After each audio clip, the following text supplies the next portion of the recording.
वली अल्लाह दे मरदे नाही अते करदे नी पर्दा पोशी, की होया जे दुनिया उत्तों तुर गए नाल खामोशी। हज़रत बाबा फरीदोदीन गंजे शकर रहमतुल्लाह ताला अलैह अपने आस्थाने ते बैठे ने, एक मुरीद आ गया। आपने फरमाया बेलिया अगर मेरा खात्मा ईमान ते होया ते बदाम ते शक्कर लोकां विच तकसीम करने दी। मुरीद हैरान होया, कहंदा बाबा जी मैनू किस तरह पता चलेगा कि तुहाडा खात्मा ईमान उत्ते होया है? फरमाया भी तैनूं दस देंगे। कहंदा बाबा जी मैनू किस तरह पता चलेगा, किवें दसोगे?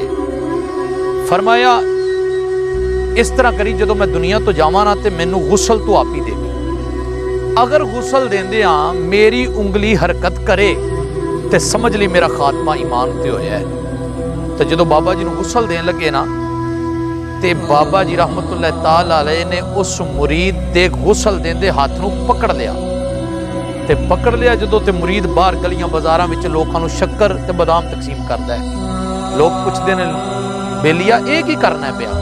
उन्हें आख्या मेरे पीर ने नसीहत कीती सी, वसीयत कीती सी, मेरा खात्मा ईमान ते होवे ते लोकां नूं शक्कर ते बादाम तकसीम करी।